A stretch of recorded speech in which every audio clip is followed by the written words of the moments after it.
aí, pessoal, tudo bem? Aqui quem fala é João Lessa e eu, junto da minha equipe Lucas Lima, Arthur Farias, Matheus Sena e Samara Souza, iremos apresentar o algoritmo de ordenação Radix Sort. A origem do Radix Sort data-se por volta de 1887, bem antes da existência dos primeiros computadores. Esse algoritmo surgiu como uma alternativa para melhorar o controle dos cartões perfurados da máquina de Herman, uma máquina desenvolvida para auxiliar no processamento do censo dos Estados Unidos. A máquina utilizava cartões perfurados para armazenar informações dos indivíduos, em que cada coluna representava um atributo específico do indivíduo. A ordenação desses cartões era extremamente necessária para a geração dos relatórios de censo, pois a mudança na ordem dos cartões poderia gerar relatórios diferentes dos desejados. Então, era necessária uma forma de interpretar e manter a ordem das folhas, para que assim a máquina pudesse interpretar corretamente os dados. O Radix Sort é um algoritmo de ordenação que ordena inteiros processando dígitos individuais, podendo ordenar dos dígitos menos significativos até os dígitos mais significativos ou vice-versa.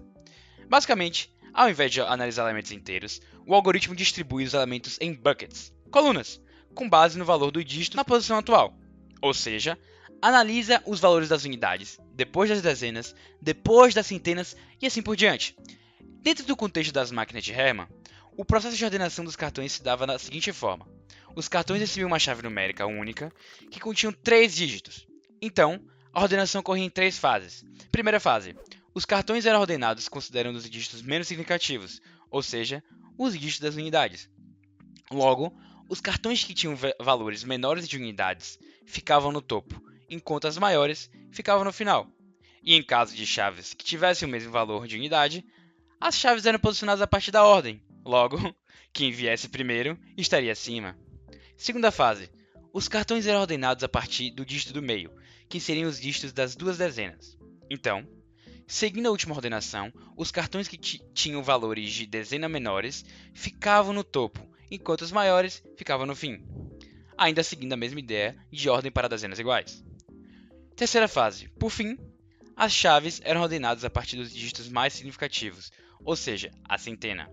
Logo, seguindo a última ordenação, os cartões que tinham valores de centena menores ficavam no topo, enquanto os maiores ficavam no fim, ainda seguindo a mesma ideia de ordem para dezenas iguais. O Radix Sort pode ser implementado com 2 métodos de leitura diferentes dos dígitos, com a abordagem LSD, Least Significant Digit, ou MSD, Most Significant Digit, com cada um deles podendo ser utilizado em um cenário e contexto específico e diferente. O LSD, Least Significant Digit, processa o elemento a partir do dígito menos significativo, o mais à direita, e percorre o elemento até o dígito mais significativo. Isso consiste no modelo utilizado para as chaves nos cartões perfurados para a máquina de Herman. Já no MSD, Most Significant Digit, processa o elemento a partir do dígito mais significativo, o mais à esquerda, e percorre o elemento até o dígito menos significativo. Pensando na situação apresentada para a máquina de Herman, o processo seria o seguinte: nas centenas, os cartões com centenas menores ficam no topo.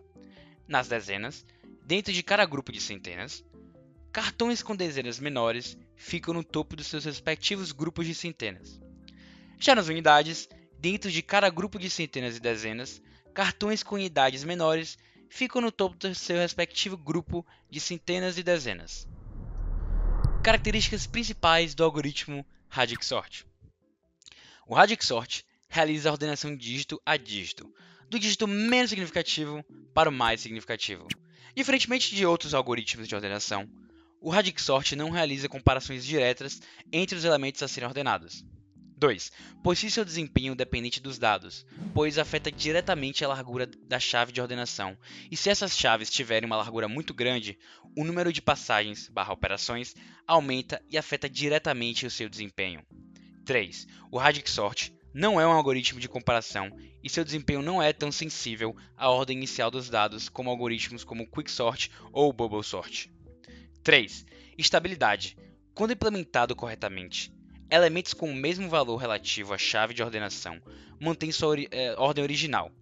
Esta é uma característica importante, especialmente para o LSD, e em casos de chaves que tivessem mesmos valores de unidade, as chaves eram posicionadas a partir da ordem, Logo, quem viesse primeiro estaria acima.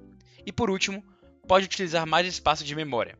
A implementação do Radic Sort geralmente requer espaço adicional para os buckets, ou contadores, usados durante o processo de distribuição. Em alguns casos, esse espaço extra pode ser significativo, especialmente para bases grandes. Como o Radic Sort ordena números examinando cada dígito, da unidade até o mais significativo, seu tempo de execução cresce linearmente conforme ON vezes W, onde N é a quantidade de elementos e W o número de dígitos do maior valor. Em cada rodada, todos os elementos passam por um counting sort estável, e o algoritmo repete esse processo W vezes, uma por dígito. No melhor caso, se os números possuírem poucos dígitos, W é constante, de modo que o custo prático vira simplesmente ON. No pior caso, se forem valores maiores, o tempo aumenta proporcionalmente ao tamanho do vetor, mas ainda segue uma linha reta.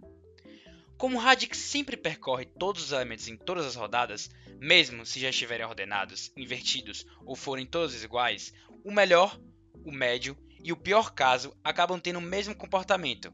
Executamos um número fixo de passagens determinado apenas pelo número de elementos, garantindo uma complexidade linear com um coeficiente diferente, mas de curva linear nos três cenários.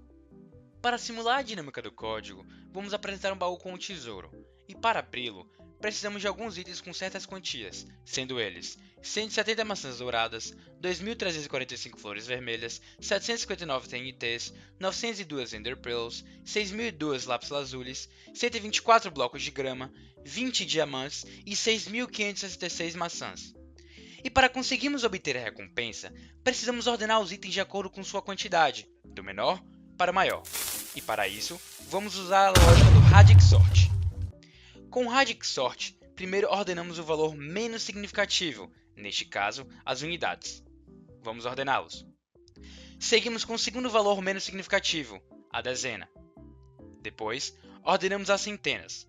Porém, observamos que o 20 não possui a casa da centena, então assumimos que há um zero. Por fim, temos os milhares. E dessa maneira, conseguimos arrumar os números de maneira crescente e adquirir o nosso item especial, a Espada da Abstração. Agora, vamos para o funcionamento do código. Primeiro, precisamos de uma função que percorra toda a sequência até encontrar o maior valor nela. Isso é necessário para ter noção de quantos dígitos tem o maior número, o que implica diretamente em quantas passagens deverão ser feitas. Esse procedimento nos fornece um número de operações que deverão ser realizadas no total, para que a sequência seja ordenada. Agora vamos usar Counting Sort para ordenar os números com base nesse dígito. O Counting Sort conta quantas vezes cada dígito aparece naquela posição, e usa essa informação para ordenar os elementos na sua posição devida. Tem algumas etapas. 1. Identificar o dígito-alvo. Selecionamos qual casa decimal analisar, unidades, dezenas, centenas, etc. Esse papel é desempenhado pela variável exp no código. 2. Contar quantas vezes cada dígito apareceu. Cria-se uma lista com 10 posições, 0 a 9, onde vamos somando a quantidade de ocorrências de cada dígito na lista, que serão guardadas na variável count. 3. Transformar essas contagens em posições. Agora calculamos em que posição cada número deve ser colocado no vetor ordenado. Isso se faz com uma soma acumulada. Então, se temos 2 dígitos 0 e depois 2 dígitos 2, logo, os números com o dígito 2 começarão na posição 2 do novo vetor. Isso cria a faixa de posições para cada dígito. 4. Preencher o vetor ordenado. Agora percorremos o vetor original de trás para frente. Isso vai manter a ordem dos elementos iguais e estável. Um algoritmo de ordenação estável é aquele que mantém a ordem específica de elementos iguais na lista de saída. Como por exemplo, se encontrar um 2 e outro 2, por estarem nesta ordem na lista de entrada, eles também estarão na mesma ordem na lista de saída. Esta linha faz com que você comece do último elemento do vetor original e vá até o primeiro. Garante que, ao inserir no output, a ordem original entre elementos com o mesmo dígito será preservada, e esta parte extrai o dígito específico da posição que estamos ordenando. XP igual a 1 vai se referir ao dígito de unidades, EXP igual a 10 vai se referir ao dígito de dezenas, e EXP igual a 100 vai se referir ao dígito de centenas. Essa linha usa o count, que contém as posições finais, para colocar um número no lugar certo no vetor ordenado e subtrai 1, porque os índices do vetor começam com 0. Por exemplo, se count2 for igual a 4, isso significa que o próximo número com o dígito 2 vai para a posição 3 do output. E esse aqui atualiza a posição de inserção para o próximo número com o mesmo dígito. Assim, se aparecer outro número com o mesmo dígito, ele será colocado antes, mantendo a ordem original. 5. Copiar o vetor ordenado de volta. Depois disso, copiamos esse vetor temporário de volta para o original. Os números agora estão ordenados com base apenas naquele dígito. Para completar, temos então a função radixsort. Ela aceita como parâmetros um vetor preenchido com n elementos e um inteiro n. A função então encontra o maior valor dentre os elementos do vetor e depois inicia um for que aplica counting sort ao vetor em todos os dígitos do maior valor encontrado. Agora, para o teste de mesa, a gente vai ordenar esse vetor. Primeiro, a gente chama a função radixsort. Ela vai encontrar 802 como o maior elemento e vai chamar counting sort 3 vezes, para os dígitos de unidade, dezena e centena. Dentro de counting sort, o primeiro laço vai usar o vetor count para contar quantas vezes cada unidade aparece. Nesse caso, vai encontrar que existem 2 unidades 0, 2 unidades 2, 1 unidade 4, 2 unidades 5 e 1 unidade 6. Depois, o próximo laço transforma count num vetor de posições acumuladas. Essas posições são usadas no próximo laço, que, começando do último elemento do vetor, que é 66, extrai sua unidade, 6, e acessa count na posição 6. Lá, vai encontrar o valor 7, que é a posição que o valor 66 deve estar no vetor output. Esse ciclo se repete até que todos os elementos sejam posicionados no output. Depois disso, os elementos de output são colocados no vetor original. No final da primeira passagem de counting sort, teremos a ordenação 170, 90, 802, 2, 24, 45, 75 e 66. Se olharmos só para as unidades, vemos que está organizado como 0, 0, 2, 2, 4, 5, 5 e 6. Depois disso, o counting sort vai rodar mais 2 vezes, para os dígitos das dezenas e das centenas.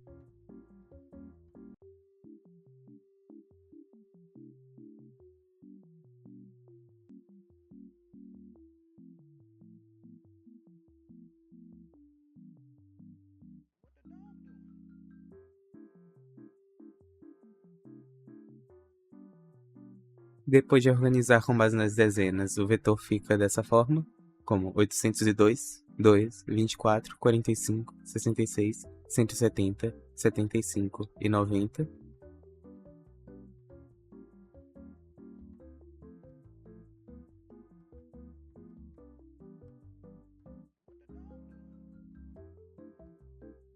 E na terceira e última passagem ele fica como 2, 24, 45, 66, 75, 90, 170 e 802. Com isso, terminamos de ordenar o nosso vetor original utilizando o radixsort.